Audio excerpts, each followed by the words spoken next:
We begin this hour with major moves by the White House. The Trump administration has paused all federal grants and loans.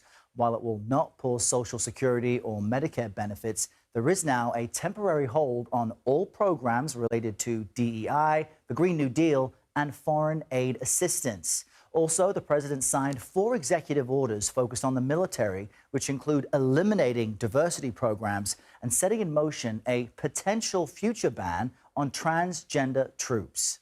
Separately, the acting attorney general fired more than a dozen prosecutors who worked with special counsel Jack Smith on the 2 federal prosecutions of Trump. The president touted all of his moves since taking office last night. I've taken over 350 executive actions. We've signed 300, and who ever heard of that one? And as I said in my inaugural address, the American decline is over. CBS News correspondent Natalie Brand is following all of this for us from the White House this morning. Natalie, CBS News has verified this memo about a potential pause on federal funding, but help us understand its legality. Yeah, Democratic lawmakers say it's just not legal, that a lot of this money was appropriated by Congress through legislation.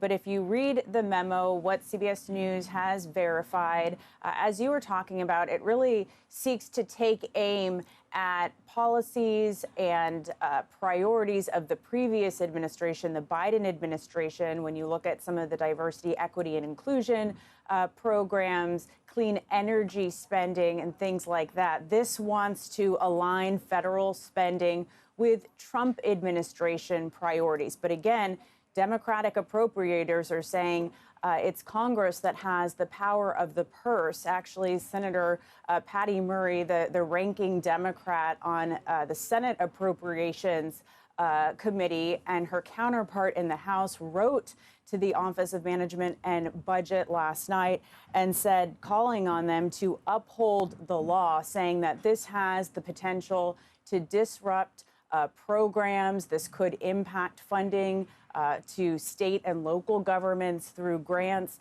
and cause great upheaval. But again, there's a lot of pushback, and we'll really have to see how this plays out and whether it's also open to legal challenges. Help us understand these executive actions taken by Trump on the military and specifically transgender service members who are currently serving. Well, you might remember, Errol, that this is something that happened under the first Trump administration as well, in order to ban transgender members in the military. The executive order signed Monday doesn't explicitly ban transgender military members right away, but kind of paves the way and asks for a new policy to be developed. But again, this is something that we saw during the first Trump administration. Some of the other military-related executive orders, the president wants to reinstate service members who were removed for refusing to get the COVID vaccine under the Biden administration. He wants to reinstate those members with back pay, as he said after he took the oath of office last week.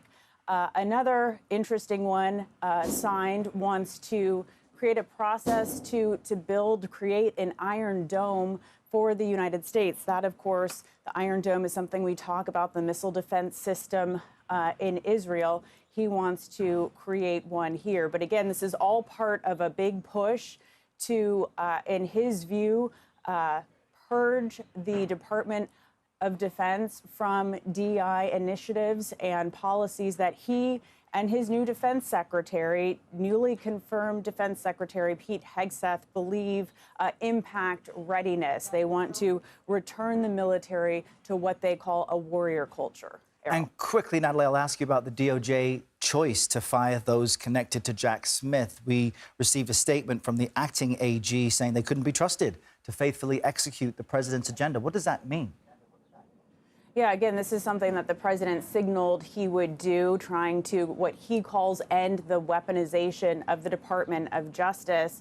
But legal experts and analysts out there say this really shatters norms and risks the independence of the Department of Justice, which, as you know, is supposed to act as an independent body apart from the White House, apart from Congress. It also remains to be seen, Errol, whether any of these prosecutors try to challenge these firings under the protections that they might have. So again, a lot of these threads to be continued. All right, Natalie Brand with the latest for us there from the White House. Thank you.